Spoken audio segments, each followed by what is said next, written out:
Bueno, queridos patitos, vamos a tratar esta historia acerca de que Nicaragua pide ser parte de la demanda de Sudáfrica contra Israel a la CIG por presunto genocidio en Gaza. Resulta alucinante tener que escuchar estas cosas, pero hipocresía salva la cara a ciertos regímenes donde pueden meter a la cárcel a todos los candidatos opositores a la presidencia, pueden hacer una represión brutal y seguir presentándose como adalides de los derechos humanos en el mundo universal. Esto evidentemente no debería aceptarse, pero sucede a continuación cuando recordamos que Managua afirma tener la obligación de prevenir el genocidio. Fechado en Madrid el día 24 de enero, esta noticia recogida por Europa Press, el gobierno de Nicaragua pidió ese martes a la Corte Internacional de Justicia, la CIG, ser parte de la demanda interpuesta por Sudáfrica contra Israel por genocidio en el marco de su ofensiva contra la Franja de Gaza, que ha dejado poco más de 3 meses 25.500 palestinos muertos. ¿Cuántas mentiras hay aquí cuando aceptamos que el llamado Ministerio de Sanidad de Gaza, es decir, jamás, sea el que diga cuántos muertos hay cuando parte de la prensa está del lado de Hamas? Lo cual es alucinante cuando miembros de Associated Press y de otros fotoperiodistas fueron encontrados el día 7 de octubre mientras las matanzas se estaban produciendo. Esto es alucinante, pero real. Pero bueno, vamos a seguir. El comunicado dice: como Estado parte de la Convención contra el Genocidio, Nicaragua tiene la obligación de prevenir el genocidio y cooperar con tal fin con las demás partes contratantes, incluso recurriendo a los órganos competentes de Naciones Unidas, de los cuales esta Corte es el principal órgano judicial, reza el comunicado. Asimismo, ha señalado que, dada la urgencia de la situación, su solicitud no debe retrasar los procedimientos y deliberaciones del tribunal en cuanto a las medidas provisionales para garantizar protección a la población palestina, mientras que ha dirigido a Israel para pedirle que cumpla con las obligaciones en virtud del derecho internacional y a poner de inmediato fin a su asalto militar. La decisión de Nicaragua de solicitar una intervención como Estado parte sobre el fondo del asunto y no como simple participante en la interpretación de la Convención refleja su compromiso del gobierno y del pueblo de Nicaragua en la liberación del pueblo palestino y de la humanidad en general del flagelo del genocidio, y se da cuenta de la firmeza para cumplir con su obligación de contribuir a prevenir y sancionar los actos genocidas que se están llevando a cabo en la Franja de Gaza, ha agregado. En ese sentido, ha remarcado que considera que las acciones emprendidas por Israel constituyen claras violaciones de dicha convención, agregando que han sido acompañadas de declaraciones de las más altas autoridades de Israel que revelan claramente la intención genocida y la deshumanización de la que ha sido objeto el pueblo palestino. Con todo, el gabinete liderado por Daniel Ortega y Rosario Murillo ha hecho un llamamiento para el fin de la ocupación y el establecimiento de condiciones para una solución duradera y permanente que respete las fronteras de 1967 con un Estado palestino soberano e independiente.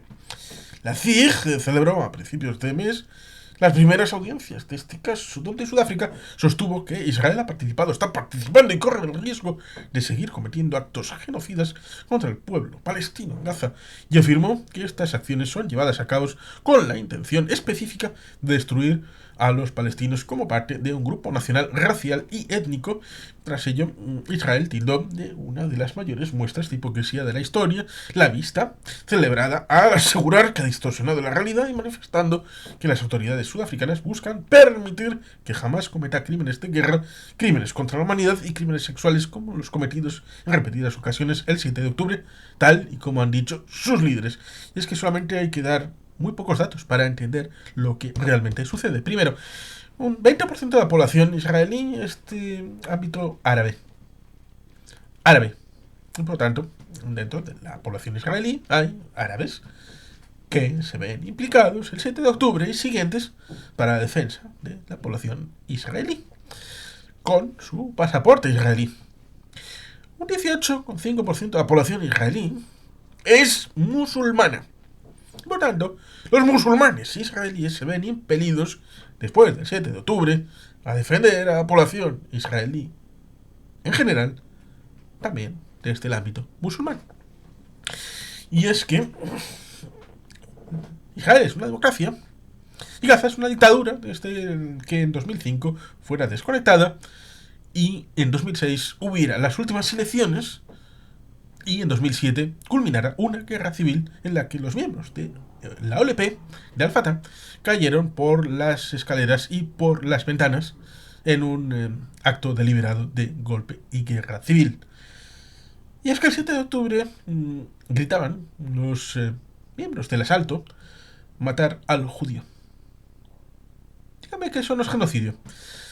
Pero bueno, vamos a recordar que es esto del asunto de Sudáfrica contra Israel, Convención sobre el Genocidio, en donde, bueno, pues el proceso iniciado por Sudáfrica contra el Estado de Israel el día 29 de diciembre de 2023, conocido oficialmente como aplicación de la Convención para la Prevención y Sanción del Delito de Genocidio en la Franja de Gaza, Sudáfrica contra Israel, se refiere a presuntas violaciones por parte de Israel de sus obligaciones en virtud de la Convención sobre el Genocidio de 1948 y el derecho internacional en relación con los palestinos en la Franja de Gaza.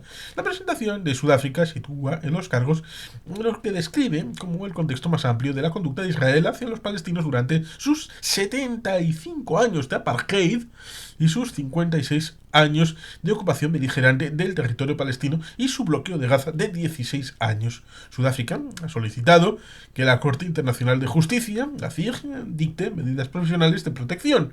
El Ministerio de Asuntos Exteriores de Israel ha declarado en cables diplomáticos que un fallo contra Israel podría tener importantes implicaciones potenciales que no solo se encuentran en el mundo legal, sino que tienen ramificaciones prácticas bilaterales, multilaterales, económicas y de seguridad.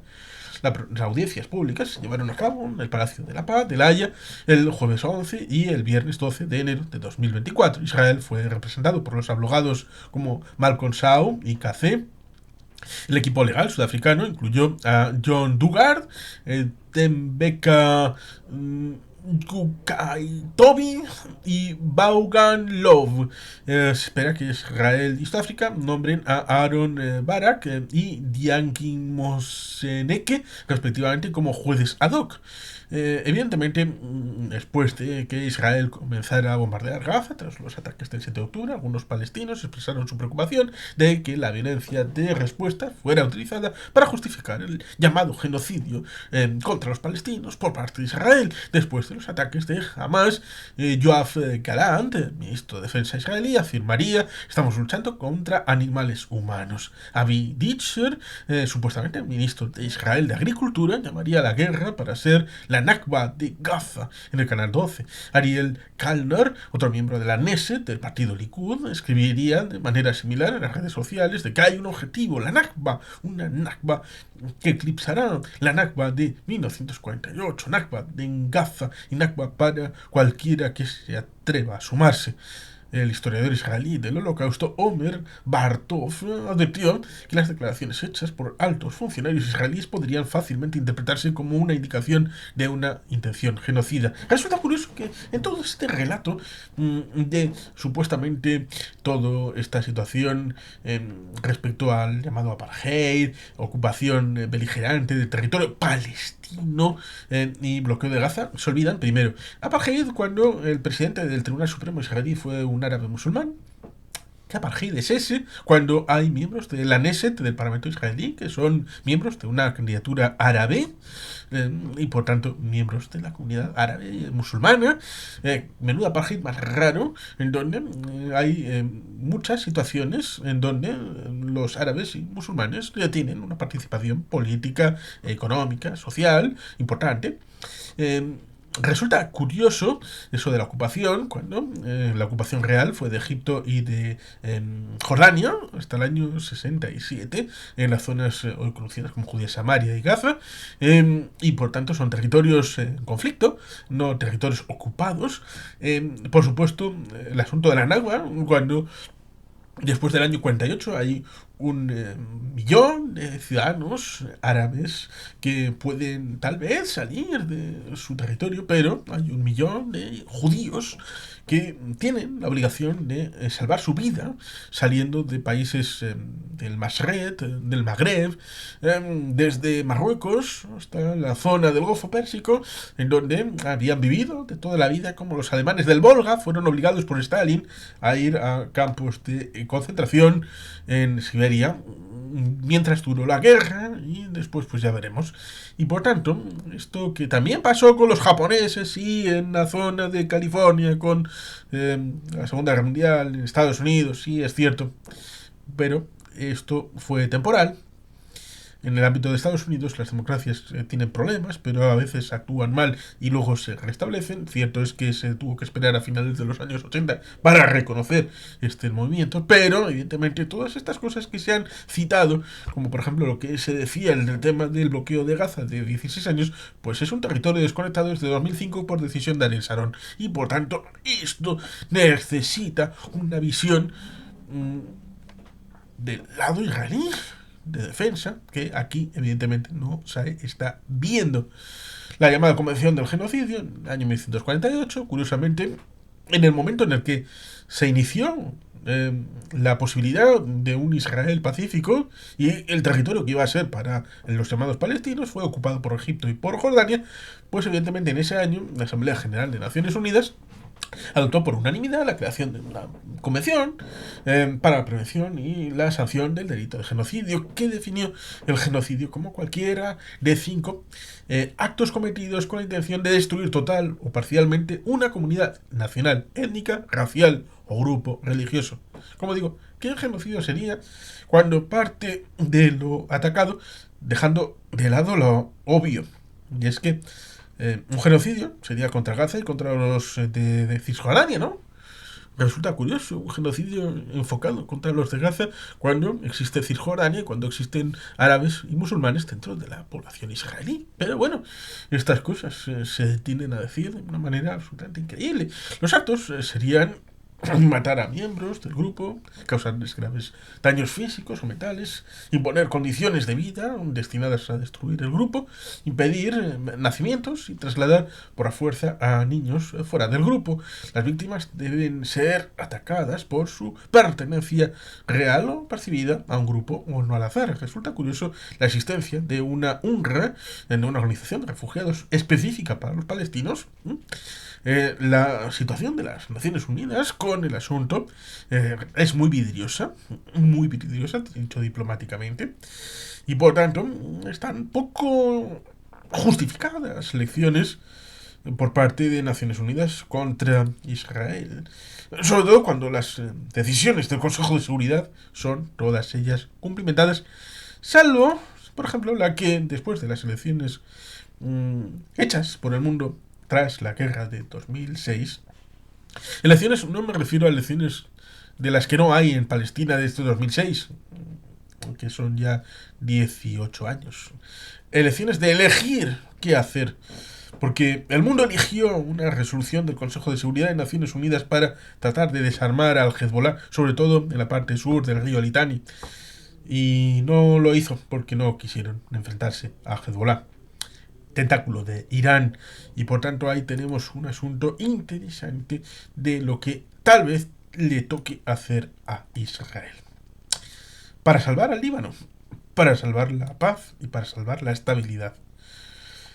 Las actas, pues evidentemente el procedimiento se inició el 21 de diciembre del año 2023 en la Corte Internacional de Justicia, de conformidad con la Convención para Prevención y Sanción del Delito de Genocidio, en la que tanto Israel como Sudáfrica son signatarios, y se inició de conformidad con el artículo 9 de la Convención.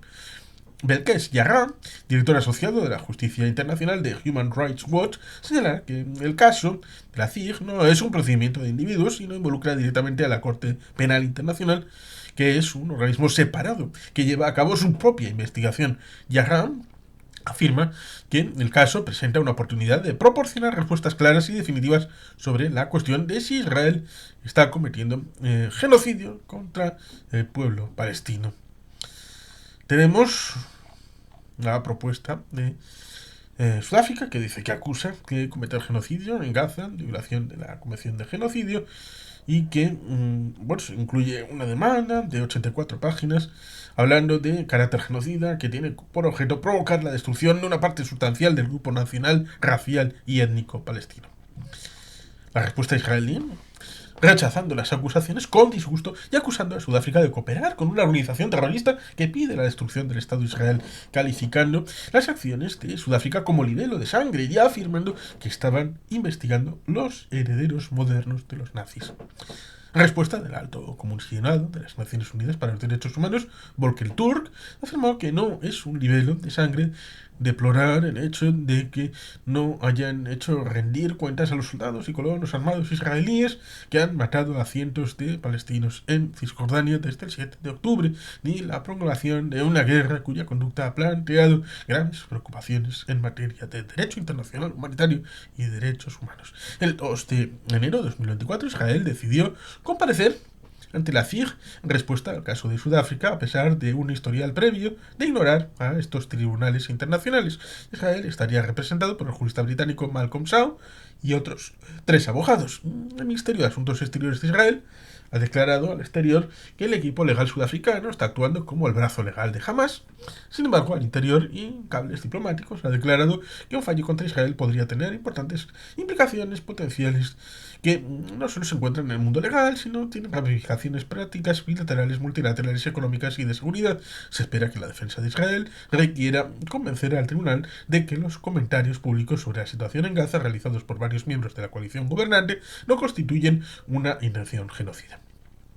El equipo legal israelí, liderado por ese jurista británico, Malcolm Shaw, argumentó que Israel no tiene la intención especial necesaria para el crimen de genocidio. Argumentó que el caso sudafricano pintaba solamente una narrativa parcial y aceptó que el tribunal carecía de jurisdicción para intervenir en esa llamada guerra Israel-Gaza, asunto cuya respuesta está pendiente de ser determinada por la Corte. Según Haaretz, lo que permitió que el equipo legal sudafricano presentara su caso no fue la guerra en sí, sino los comentarios incendiarios realizados por varios miembros de la coalición gobernante israelí. Shaw invitó a la Corte a considerar las decisiones tomadas por el gabinete israelí en lugar de las declaraciones aleatorias de políticos que no son tomadores de decisiones. Las respuestas internacionales, pues evidentemente Laufer, Long, afiliado a la institución Brookings, comparó la solicitud de Sudáfrica con los procedimientos iniciados por Gambia contra Myanmar en relación con el genocidio Rohingya, que es un asunto bastante olvidado. Y hay luego estados que apoyan esta circunstancia. Estados y organizaciones internacionales en apoyo de la demanda sudafricana ha sido apoyado por los siguientes estados y organizaciones internacionales: Argelia, Bangladesh, Bolivia, Brasil, Colombia, Comoras, Cuba, Chile, Eslovenia, Emiratos Árabes Unidos, Indonesia, Irán, Irak, Jordania, Kuwait, Líbano, Libia, Malasia, Maldivas, Namibia, Nicaragua, Pakistán, Palestina, Qatar, San Vicente de las Granadinas, Siria, Turquía, Venezuela, Djibouti, Zimbabue, Liga Árabe y así ya está. En oposición a esta parte estarían Australia, Austria, Alemania, los Estados Unidos de América, Guatemala, Hungría, Israel, Italia, Paraguay, Reino Unido, República Checa. El coordinador del Consejo de Seguridad Nacional de los Estados Unidos para Comunicaciones Estratégicas, John Kirby, dijo que Estados Unidos consideró que la presentación carecía de fundamento, era contraproducente y carecía completamente de fundamento real. El 4 de enero de 2024, el gobierno de los Estados Unidos, cuya relación con Sudáfrica está cada vez más desgastada, reconoció que no había realizado ninguna evaluación formal sobre si Israel estaba violando el derecho internacional humanitario. No obstante, el secretario de Estado estadounidense Anthony Blinken calificó de infundada la acusación de genocidio contra Israel. El 12 de enero, el gobierno alemán anunció su oposición al reclamo de Sudáfrica. Igualmente anunció su intención de intervenir ante la Corte en favor de Israel. Y el vicecanciller alemán, Robert Habeck, declaró: puedes criticar al ejército israelí por su actuar severo en la Franja de Gaza, pero eso no es genocidio. El apoyo alemán a Israel provocó una oleada de críticas fuertes en respuesta, especialmente del gobierno de Namibia. Su presidente, Hage Geingob, declaró que Alemania no había aprendido su lección después de cometer el genocidio Herero y Namakwa. Neutralidad. Canadá, Costa Rica, Dinamarca, España, Finlandia, Francia, Irlanda, Japón y Noruega. El 13 de enero, el primer ministro de Canadá, Justin Trudeau, declaró que no aceptaba la premisa de la demanda sudafricana. Sin embargo, después de varios días de confusión, el gobierno canadiense expresó que aceptaría la sentencia del tribunal, sea cual sea esta. De manera similar, el ministro de Relaciones Exteriores francés, Stéphane Séjourné, declaró en el Parlamento que acusar a Israel de genocidio sería rebasar un límite moral. Un par de días después, en conferencia de prensa, el portavoz del gobierno francés declaró que la postura oficial del gobierno era la de respeto a la Corte y en favor de una solución pacífica del conflicto. Las cancillerías y los gobiernos de España, Finlandia, Irlanda, Noruega reaccionaron de forma similar positivamente a la demanda sudafricana, aun si no tenía la intención de posicionarse. Sin embargo, los cuatro gobiernos hicieron declaraciones de neutralidad y de apoyo a la Corte. No intervendrían en el juicio ante el tribunal. Las cancillerías de Finlandia e Irlanda, no obstante, dejaron abierta la posibilidad de intervenir conforme se desarrolle la disputa. Y por tanto, aquí tenemos este asunto con la previa de que Nicaragua había dado esa resolución con una visión muy hipócrita de su propia situación interna, como todo el mundo debería conocer. Y sin más, queridos patitos, es que ricasco, agur, berobat, beti gelpian.